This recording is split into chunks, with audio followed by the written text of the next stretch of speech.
Fakta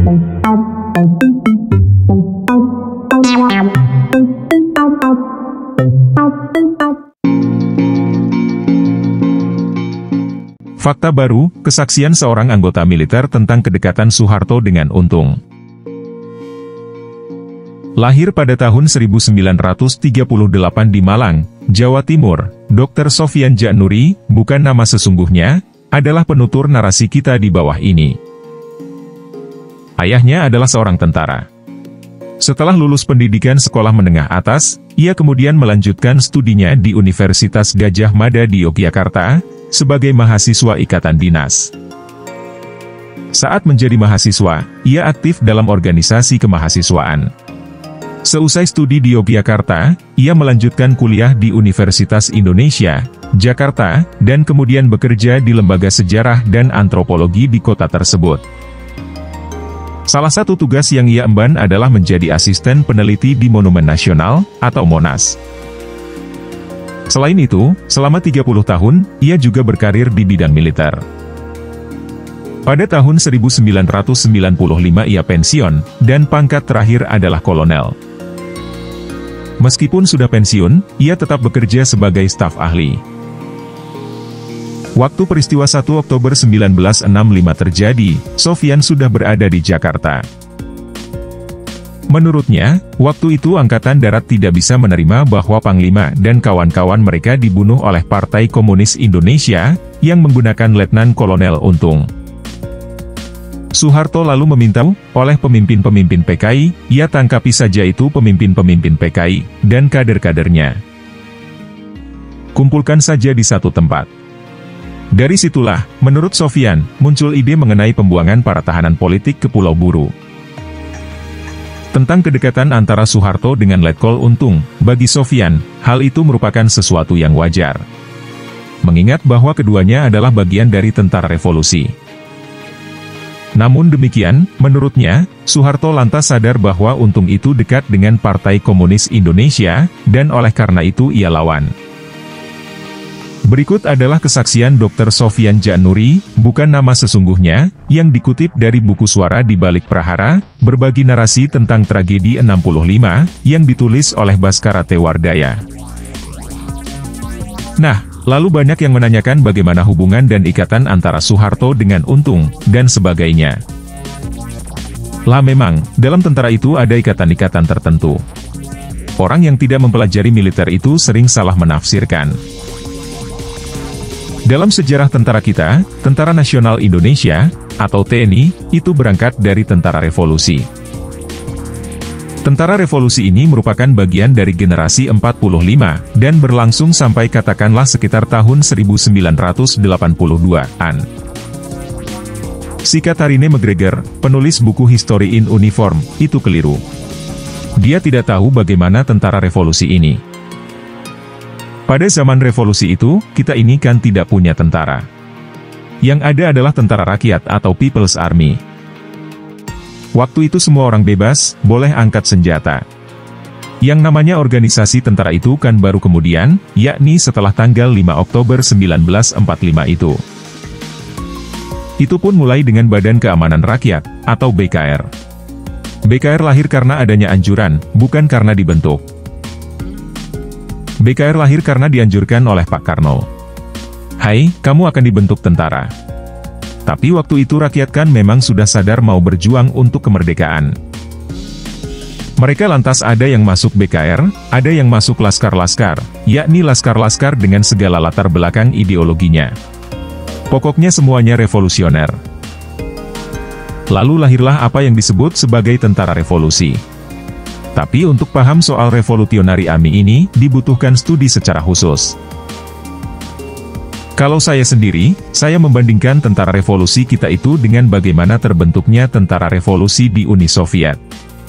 Juga, dengan bagaimana terbentuknya tentara revolusi Amerika Serikat. Ingat, tentara Amerika itu bermula dari tentara revolusi juga.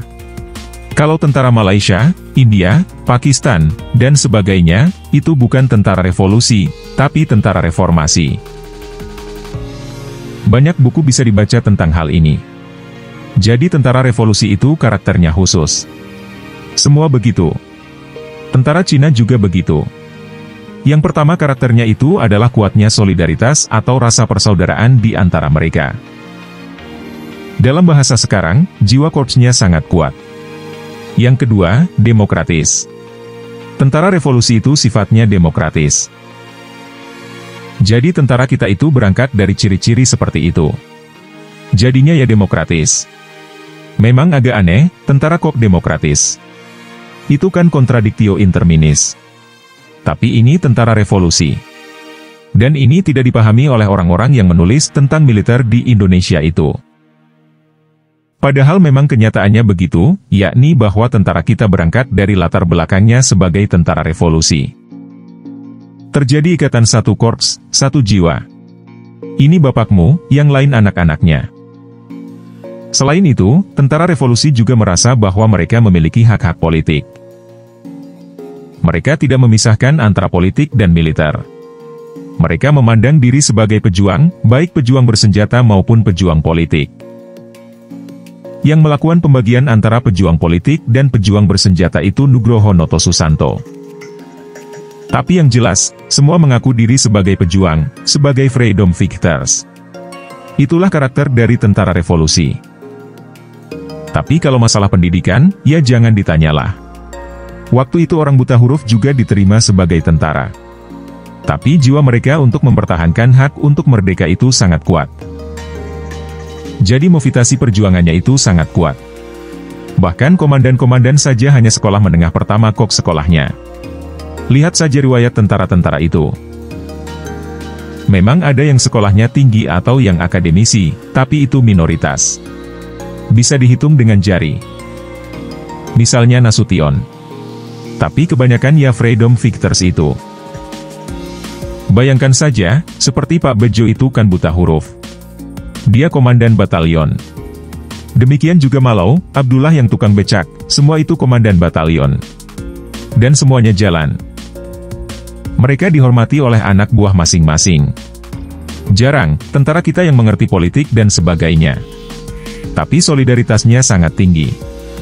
Di Uni Soviet juga begitu. Jadi sifat tentara revolusi yang demikian itu sifatnya universal. Maka kita di Indonesia juga begitu. Begitu merasa satu korps, ya sudah mereka sangat dekat. Oleh karena itu, aneh bahwa orang menebak-nebak kedekatan Soeharto dengan Untung. Ketika Soeharto datang ke pernikahan Untung lalu ditafsirkan lain. Ya gimana sih, kan bekas komandan batalionnya? Untung itu mantan komandan batalion yang diterjunkan di Irian. Sementara itu Pak Harto ya tentara Tulen. Ada banyak cerita tentang Pak Harto yang menyatakan bahwa Pak Harto itu semangat korpsnya sangat kuat. Jiwa korpsnya kuat. Sementara itu Untung adalah anak buahnya.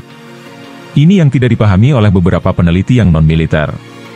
Ini tidak dipahami. Bagi Pak Harto, siapapun yang menghadap dia yang bekas anak buahnya, tentu dia terima dan dia bantu. Ini terjadi karena jiwa korpsnya sangat tinggi. Yang seperti ini tidak hanya terjadi pada Pak Harto saja. Juga pada Bung Tomo misalnya. Saya pernah ke rumahnya yang terletak di Jalan Blitar itu. Di sana saya lihat tamunya itu banyak sekali, dan mereka ini adalah anak buah Bung Tomo. Bagaimana itu mungkin kalau bukan karena jiwa korpsnya luar biasa? Meskipun sekian tahun sudah lewat, Bung Tomo masih menganggap saya sebagai anak buahnya, dan dia merasa diri sebagai bapak buah saya. Semua itu masih berlaku pada waktu itu, yakni di antara tentara Angkatan 45. Jadi tidak malu-malu anak buah itu meminta sesuatu kepada bekas atasannya. Kalau sekarang, wah, lain. Beda sekali. Dari jiwa korps yang kuat itu memang lalu lahir bapakisme itu. Yang terjadi bukan soal primus inter pares, tapi hubungan patron-klien. Para peneliti non-militer biasanya tidak memahami keadaan para tentara revolusi ini.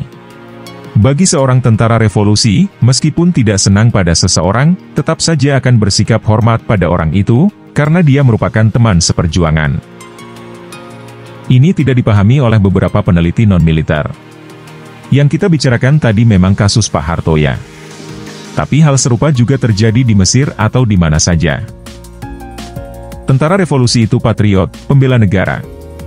Pak Nasution pernah mengatakan, tentara itu pemilik saham utama dari republik ini. Itu kata Pak Nas. Hal ini menunjukkan bahwa jiwa korps militer itu sangat kuat. Nah, ini yang sering tidak dipahami oleh para penulis sejarah militer tersebut. Kalau mau tahu bagaimana hubungan Soeharto dan Untung, ya pahamilah hubungan komandan atau panglima dan anak buah. Gimana sih? Kalau ada bekas anak buah yang menghadap bekas panglima, tentu sang bekas panglima sudah tahu bahwa bekas anak buah itu sedang ada apa-apa. Maksudnya sedang ada masalah dengan soal kesejahteraan dan sebagainya, entah itu anaknya mau sekolah, atau sedang ada anggota keluarga yang sakit, atau apa. Memang hubungan kesatuan sudah putus, tapi hubungan kejiwaan kan tetap ada. Jadi kalau ada bekas komandan memenuhi undangan bekas anak buah, itu biasa. Saya sendiri juga akan begitu. Itu merupakan suatu kehormatan. Kehormatan yang sifatnya timbal balik antara dia dan saya. Jadi hubungan antara Pak Harto dengan Untung itu jangan dilihat lain, selain sebagai bagian dari karakter tentara pejuang. Hubungan antara anak buah dengan komandan itu begitu dekat.